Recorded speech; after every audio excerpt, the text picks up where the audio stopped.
special performance by Magilou's Menagerie. It's Magilou's Midnight Monologues. Wow, that's a huge crowd. What's going on, Magilou?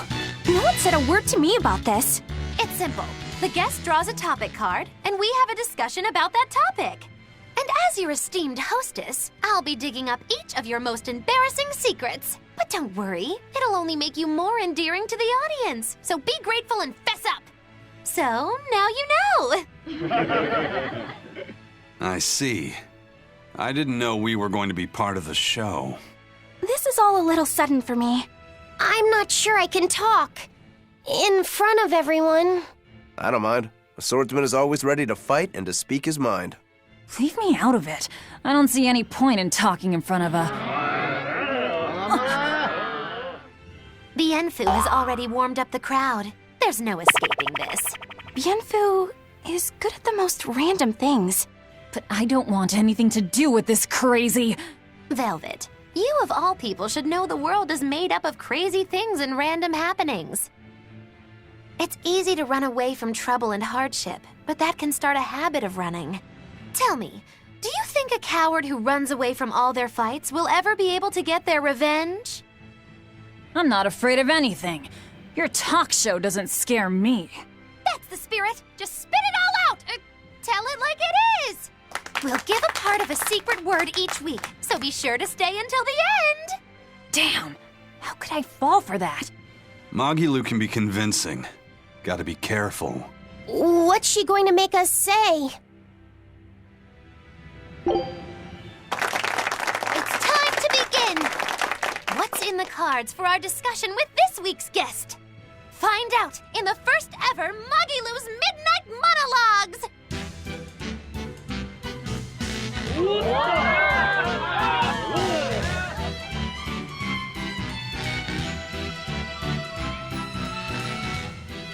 Let's start off by introducing our panel.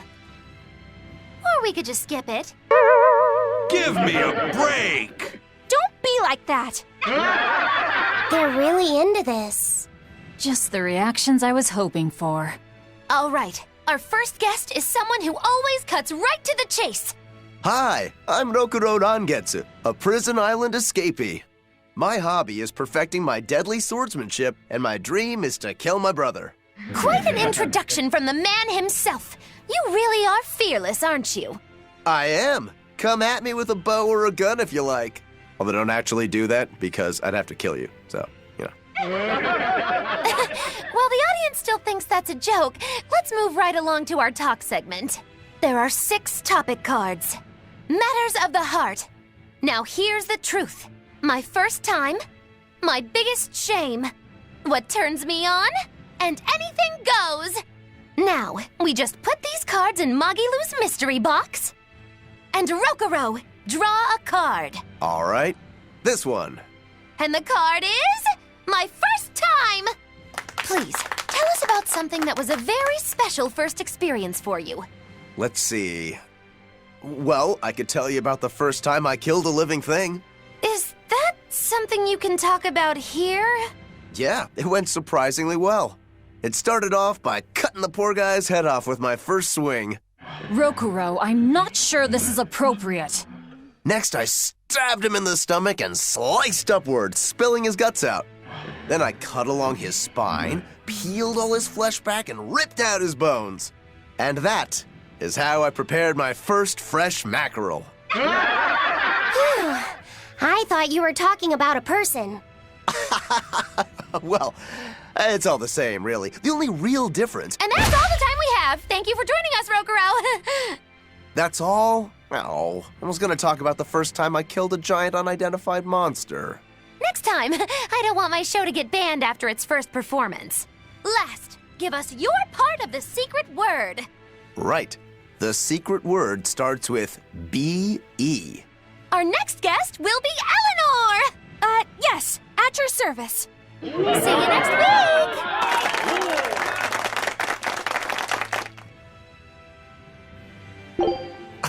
I get it now. What are you reading, Rokuro?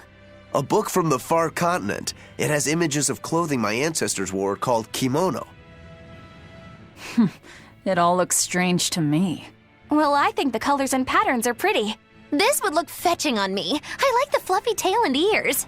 That's styled after a monster called a yoko. A monster? Yeah, they're fox monsters that boil skins in soy sauce and then stuff them with rice. How horrible. Why would anyone do such a cruel thing? The book says, for success in business and for when they get hungry. All that for a little snack?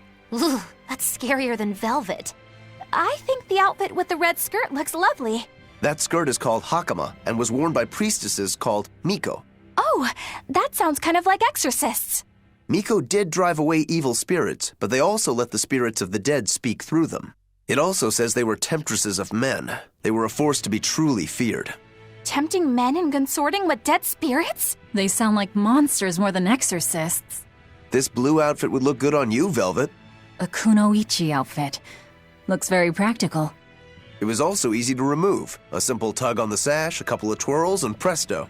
It says the outfits were very convenient for bathing scenes. Huh? Why did they have to take off their clothes and go bathing all the time? The book says kunoichi used magic called ninjutsu to turn men into their puppets. Ensorceling men to control them? They sound like monsters too! Rokuro, was everyone a monster in your ancestral homeland? I can't say. Perhaps my blood is what caused me to become a demon. I can't help wanting to learn more. Indeed.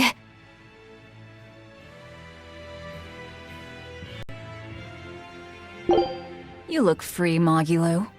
I have some shopping for you to do. Hey, Magilou, did you look at that equipment like I asked? Oh, you people. And if you're finished, we're short of hands running the ship right now, so go lend a hand if you would. Oh, since you're going to the ship anyway, I have some things for you to carry over there. And be quick about it. Of all the... Oh, you're all members of Magilou's menagerie, so I expect some respect out of you. Yeah, that's not gonna happen. You're the only one saying that we're performers, and we barely ever perform. If you think this insubordination makes you cool, well, I have some news for you. If you don't treat your leader with respect, I'll burn our traveling papers! What do you want us to do? Address me as troop mistress. What do you want us to do, mistress? You're thirstier for authority than I thought. Just remember that you're all my assistants, here to make me look good. We're what now? You stay in the background and make sure the show flows smoothly. If you're not going to be serious, I have better things to do right now. I am serious. Magilou's menagerie is a dream world of magic, song, and dance. Song and dance? Will that actually work? You'll make it work. Remember, I'm the star, and your job is to make me shine. Don't you dare try to upstage me. Your place is firmly nestled in my shadow. While I dazzle and bedazzle the audience, you'll be there, not quite on my level, making me look even better by comparison. Of all the... Could you be more specific? It's quite simple. You do things like reveal your embarrassing secrets when I hypnotize you, or jump through flaming hoops, or let me saw you in half. Absolutely not! It's all just tricks, right? There are no tricks required. You have been handpicked by Mistress Magilou to assist her on the stage. I believe in you. Now believe in yourselves. All right, but I think we'll need you to show us how it's done first, Mistress Magilou. I shall go and fetch a saw. I was only joking. You wouldn't hurt your poor old troop mistress, would you? What's wrong? Difficult book? No, they're fairy tales. I just got done with it. Oh, that's Maggie in Wonderland, Swords, Tears, Men, and Women. You've read it, Eleanor? Oh, many times. It was popular when I was little. I've never heard of it. What's it about?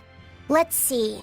A long time ago, 362 years and 18 days ago, to be precise, a girl named Maggie lived in number 302, a two-bedroom apartment. Couldn't you just say once upon a time in a faraway land? The layout of the apartment foreshadows something that happens in the second half. This sounds too complicated. Just give me the gist. Well, Maggie cares a lot about her family, but is single-minded once she's got a goal. Sounds like someone I know. Who could it be? One day Maggie was hungry, and she took a kukri knife and went prickle boar hunting. In the woods, she met a rabbit-eared boy carrying a clock on his back. Oh dear, exclaimed the boy to no one, his manner of speech rather peculiar. I shall be late for the 10 o'clock train. And with that, the boy leaped into a hole in the ground. So, Maggie jumped in after him, tumbling into an underground lake with a splash. And there she met a suspicious behatted creature who grinned and spoke. There's no need to cry, miss. Let me blow on your tears to dry them. This worried the girl. Just then, the rabbit boy came hopping up and held out his clock. He shouted, "Complete Chromatus, activate!" And Maggie was wrapped in strange armor. She defeated the creature and spent the next 10 years uniting the land under her rule. Through her conquest, she gained vast riches and power and lived happily ever after. It makes so little sense. But that's what kind of makes it stick with you. Indeed, people still memorize it to this day, even though it seems meaningless. I wish I could ask the author what it all means.